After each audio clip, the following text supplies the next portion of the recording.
Did anyone see this blog post by any chance on Harvard Business Review? It's about how social media can damage things for HR. There are two stories in this blog. One is about a waiter at the American chain Applebee's. She got a receipt back from a customer, and the customer had scribbled a note saying, "Why should I give you 18% tip when I only give God 10%? And she didn't give her any tip. She posted that picture on social media, and it went crazy, and she eventually got fired because she did something that was bad in Applebee's mind. The next story is a little bit closer to home. You remember HMV last week, people being fired, and a woman was tweeting about that? She was obviously fired as well. So these are examples of how social media has a very real and presence sort of in our HR world, and obviously you guys are well aware of that already. So today I'm going to talk to you about how you can leverage this to your benefit. Obviously you know a lot about this already, so it will be repeat information for some of you, but hopefully with some nuggets of information that might be new to you. So you're already familiar with Glassdoor, but for those of you that are not that familiar with it, it was founded in 2008 in the US. It's a website where people come to read reviews and write reviews about employers. And today we have 13 to 14 million people coming on the site every month. We have 250,000 companies indexed on the site. And in the UK alone, we haven't done any marketing in the UK. We don't have much presence. I'm the only person here in the UK. We have 500,000 people coming on the site already. Next week, we're launching a .co.uk. And we're starting to be more aggressive in this marketplace. So you're going to be privy now. You're going to be some of the first people in the UK, in the HR professional space, to hear about Glassdoor and how you can leverage the platform. So before we go into the presentation too much, I was also wanting to, so I'll give you an update. I wrote a book a year ago called The Social Media MBA, and I thought I should give you a chance to kind of walk home with this free copy. There's one English and one Spanish edition. So all you have to do is see if you tweet the conference hashtag SRTech13 and the Glassdoor handle at Glassdoor, we will be able to pick you up from the pile of comments and give you a book afterwards. So good things, bad things, you know, do you agree, do you disagree? What are your thoughts and questions? Let's share that on social media. So I want to spend the next 20 minutes talking about 3 different areas. One is sort of the changing media consumption landscape. One is going a little bit more into detail what Glassdoor is and how people use it. And the last thing I want to leave you with are some advice and some tips, best practices from the clients that we already work with. So starting on the media consumption side, this is a way of illustrating, I suppose, how we as humans have evolved. You know, for better or for worse, this is sort of a reality, isn't it? My background is working for newspapers. I worked for Daily Mail and News International. I was head of digital product development for the Times and the Sunday Times. So I've seen firsthand how traditional print magazines or newspapers are struggling to kind of migrate into this digital world. You know, newspapers used to be the place we went to read news and financial information and also look for vacancies or open positions. That's obviously no longer the case. I don't know if you guys have tried this site from CNN. It's a newspaper on an iPad that you are, as a user, welcome to curate and create yourself. So you can select some topics you're interested in, like technology or HR, and it will start bringing in news around the world that talks about those things. And every time you read an article about that topic, you can tell the system whether you liked it or not, whether you like more or less of it. And this is an interesting sign of the time, I suppose, because readers want to curate their own content. They want to go out and find what's interesting to them, and rather than having someone telling them what to think and what to do. So I think that's one that's definitely worth checking out in terms of a trend in the media consumption space. But it's not just print media, right? Everything is affected. We already talked about HMV, and we know what's happening. Why do you need to go into HMV store where you can stream unlimited music and songs from Netflix or Spotify? Cinema, as well, is another good example of how things are changing. Apparently, every year, fewer people go to the cinema. And, I mean, mention Netflix. I don't know if you guys had a chance to see this as an example of how entertainment is changing. Netflix is the world's first company to produce a TV show that's not aired and produced directly for the TV. It's actually showed on their own streaming web platform. And also recognizing kind of how people's consumption are changing, they're releasing every episode in one go. Normally, you have to wait, a week to see the next episode. In this case, the entire series is available straight away. Again, people want things here now and as much as they possibly can. Here's a picture from a typical university lecture room. I mean, I was surprised by the number of Apple computers, but that's not really the point. The point is they're all sitting in front of a screen, right? And we all know this. We have our mobile phones, we have our laptops, we're walking around, we're always connected. That's sort of another sign of how things are changing, really. And the fact that we're using multiple screens to improve the experience of the first screen can be illustrated by this company, Zbox, which is a British startup that was acquired by Sky a year and a half ago. And what it does is that when you're watching TV, which is kind of an antisocial channel, if you wish, it's kind of flat, it's sort of talking to you or at you as opposed to engaging as we are being brought up now to want to be doing. This Zbox kind of puts that all in his head. As you're watching your favorite TV show, you find that TV show on this platform, and all of a sudden you're connected to a community of other people watching the same TV show, and you can start commenting and responding and engaging with what's happening on the screen. So as you can see right there, that's a great example of how social media and social media tools are changing the way we consume media across different platforms. But it all kind of illustrates the same trend. We are more connected than ever before and spending more time online. So the average university student spends up to 12 hours a day using digital media in general. Across the population, 18% of the people are using social media at some point during the day. And yeah, again, this is not young people. This is now we're talking sort of every age group and every demographics. I think the fastest growing user base on Facebook right now is 45-year-old women. So it's definitely not just a young thing.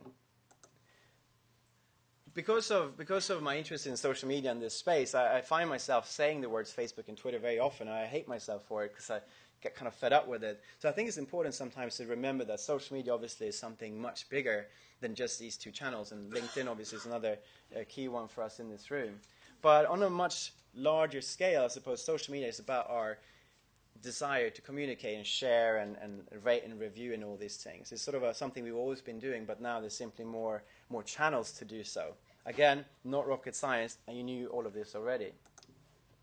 Our founder, Rich Barton, he also founded Expedia and co-founded Zillow, which is a property portal in the US. Expedia, as you know, is all about empowering consumers to kind of prepare and book a trip and do research. Zillow is similar to Zoopla here in the UK. It's about finding out prices on your property without necessarily speaking to an estate agent. And Glassdoor is sort of a development from that, really, in the sense that we want to empower consumers to do their own research. And he says this, that if it can be shared, it will be shared. If it can be rated, it will be rated. And if it can be free, it will be free. So nothing is sacred anymore. Everything is sort of up for grabs. So we live in this world of social media transparency. Amazon was probably the first ones to start talking about ratings and reviews, and they're using it as a very powerful way, a powerful mechanics to generate e-commerce. So they have a very sort of firm ROI number on the value of ratings and reviews. TripAdvisor, similar story. Obviously, it's about rating hotels and trips and holidays. The CEO and the co-founder of TripAdvisor sits on the Glassdoor board. So that, again, sort of gives you an idea of our heritage and where we are coming from and where we're going. So that's that about reviews. But why do people read reviews? Well, it turns out that people are interested in doing research and reading reviews because it helps them make an informed decision about the next purchase or next trip or whatever it might be. 71% says that that's something that they find very valuable. What about job seekers then? So we kind of accept and acknowledge that you want to do research and you're buying a book or booking a trip. Is it the same for jobs as well? Well, it turns out, yeah, it is. If you are starting a new job, if you're going for a job interview, if you're thinking about maybe changing your career, you want to find out as much as you possibly can about those opportunities. Therefore, you will go out. We know we're connected. We're always online. We have our devices. Wherever you are, you will start seeking out information. People do this. And that's really what kind of led to the development of Glassdoor. Another reason we thought it's interesting to provide this type of forum for job seekers is that a lot of people are disappointed when they start a new job. The experience or appreciation of that job is different from their perception in the beginning. So if you think about it, if the more research you've done, the more information you'll be able to extrapolate, the more likely your expectations are better aligned to the reality. So where do you do that? Salary obviously is another one that people are interested in understanding. If, am I being paid well enough? Can I be paid better elsewhere? Where would I go to find this kind of information out?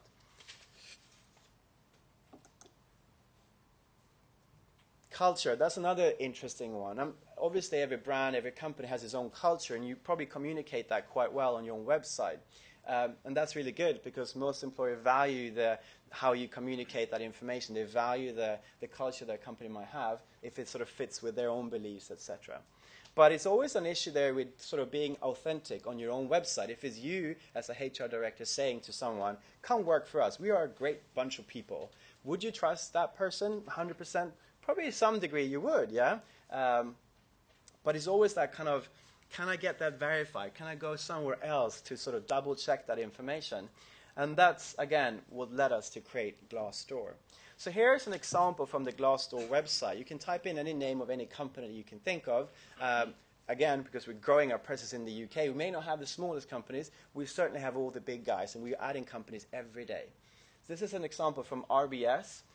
From the main menu, you can see that you can choose things like salary information, interview question information. You can read reviews. You can even see ratings of the CEO. I think this screenshot is from 2 weeks ago, before the LIBOR scandal. So it might have changed since then. I don't know. But it's kind of funny, actually. A guy in the office is buying shares, and he's looking at the CEO ratings and buying his shares based on that. So apparently someone has calculated that the CEO rating is in proportion to the to the company performance the following year. So again, we shouldn't underestimate the power of the messages that people are sending through expressing their opinion on these sort of communal spaces. So that's an example of what the presence looked like. We have about 4 million reviews on the website today. And again, this is sort of growing by the day. Last year in the UK, again, having done no marketing or advertising, we grew the traffic about 115%.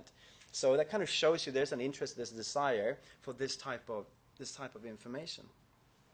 And do people like this type of information? Well, they say that it's valuable to read reviews from my peers about my employment prospects.